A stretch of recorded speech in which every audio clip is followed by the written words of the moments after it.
어떤 목적으로 피부과에 방문하게 되셨었는지. 처음에 한 거는 10대 초반에 교정을 하고 나서 어두워 보인다, 피곤하냐 이런 말을 많이 듣게 되더라고요. 그래서 왜 그런가 했더니 이제 팔자주름이 좀 되게 깊어져서, 그래서 저도 처음에는 친구 따라갔다가 그때 추천을 해주셔서 필러를 맞았는데 뭐 그렇게 달라지겠나 생각을 했는데 필러를 맞고 나서 신기하게 인상이 밝아졌다는 얘기를 듣게 됐어요. 그렇다 보니까 어딜 가도 저도 자신감이 저도 모르게 좀 더 생기고 필러를 시작하게 된 것 같아요. 네.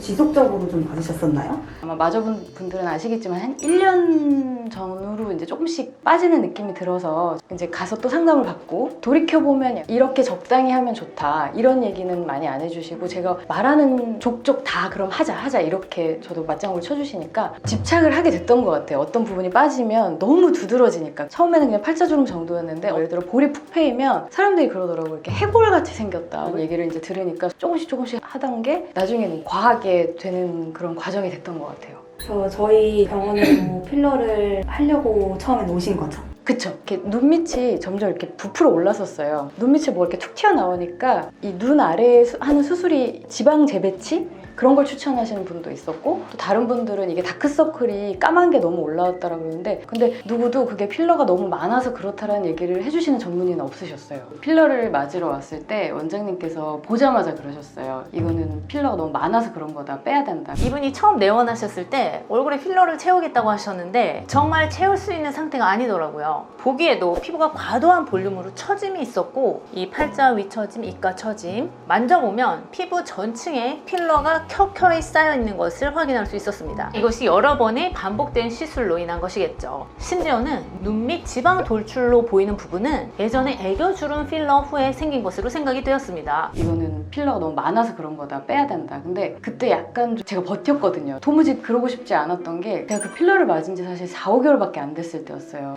저도 이제 병원은 좀 힘든 게 맞는지 안 맞는지 가서 맞아봐야 알잖아요. 맞고 났는데 또 얼굴이 안 맞으니까 그 전에 필러를 또 돈을 꽤 이제 내고 맞았잖아요. 근데 그걸 원장님께서 너무 싹 다 녹여야 된다고 하니까 저 그러고 싶지 않다고. 그런데 원장님이 되게 질기게 굳건히, 손님도 많은데 저를 계속 설득하더라고요. 내 말 한 번만 믿고 빼면 정말 훨씬 예뻐질 거라고. 그래서 제 옛날 사진까지 보여달라고 하시더라고요. 그러면서 여기서 이렇게 예쁜 고운 부분을 잘 살리면서 콤플렉스를 이렇게 예쁘게 할 수 있는데 지금은 너무 과하다고. 그래서 버티다가 한 번 했죠. 그러고 나서 한 4번은 녹인 것 같아요. 얼굴 전체에 쌓여있는 필러 양이 너무 많아서 히알라지 시술 한 번으로는 모두 녹일 수 없다는 생각이 들었고요. 뭐 어차피 문제가 안 되는 필러를 모두 녹여야 하는 것은 아니니까 볼륨이 필요한 앞볼 같은 부분은 그냥 두고, 일단은 처짐 볼륨이 있어서 안 예쁜 팔자 위, 볼 처짐 쪽, 눈 밑 이런 부분만 우선적으로 녹여보면서 경과를 지켜보기로 했습니다. 녹이고 나서 피부가 살짝 헐거워졌을 때 슈링크나 울세라를 통한 타이트닝으로 얼굴 윤곽을 매끈하게 잡아주면 좋을 것이다, 이렇게 생각하고 슈링크를 추가적으로 시술하게 됩니다.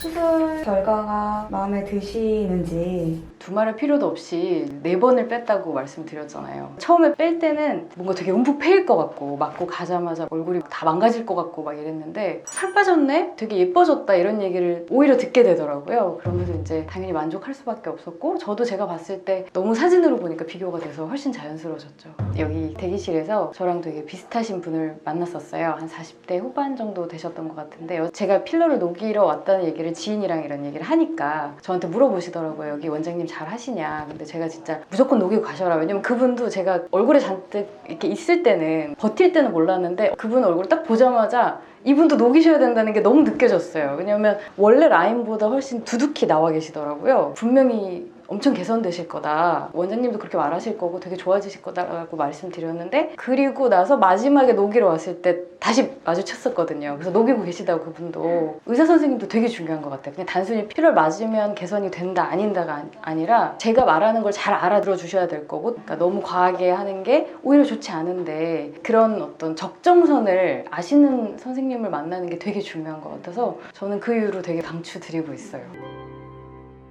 원래 동그란 분들은 계속 더 갸름해지려고 하시고 갸름한 분들은 계속 채우려고 하시죠. 동그란 분들은 맨날 사각턱 보톡스니 윤곽 주사니 얼굴에 해골이 되거나 나이 들어 보이게 되기도 하시죠. 얼마 전에는 어떤 준수한 남성분이 옆볼 필러를 하시겠다고 병원에 오셨었어요. 그분은 눈, 코, 입도 넓은 T자가 아니라 좁은 T자를 이루고 있고요. 실제로 얼굴뼈도 갸름한 스타일인데 자꾸 옆볼을 맞고 싶다고 하시더라고요. 안 해드렸죠. 그건 슬림한 얼굴의 매력을 망가뜨리는 일이죠. 핵심은 본인의 컴플렉스에 치우쳐서 객관성을 잃으면 안 된다는 것입니다. 필러는 과요불급입니다. 시술 간격과 용량을 잘 조절해야 합니다. 뭐 1년 지났다고 정기적으로 정량을 맞는 것이 아니라 얼굴 상태를 보고 맞아야 하는 것입니다. 그것을 위해서 꼭 전문가와 상의하시는 것이 좋습니다. 또한 시술을 결정함에 있어서 유튜브 열심히 찾아보시고 울세라, 필러, 써마진, 실리프팅 등 본인이 받고 싶은 것을 정해서 병원에 찾아가실 수도 있지만 전문가와의 상담을 통해서 가장 예뻐질 수 있는 방법을 찾는 것이 좋다는 것을 알려드립니다. 감사합니다. 어렵게 인터뷰에 응해주신 분께도 감사 인사 전합니다. 좋아요와 구독 눌러주세요.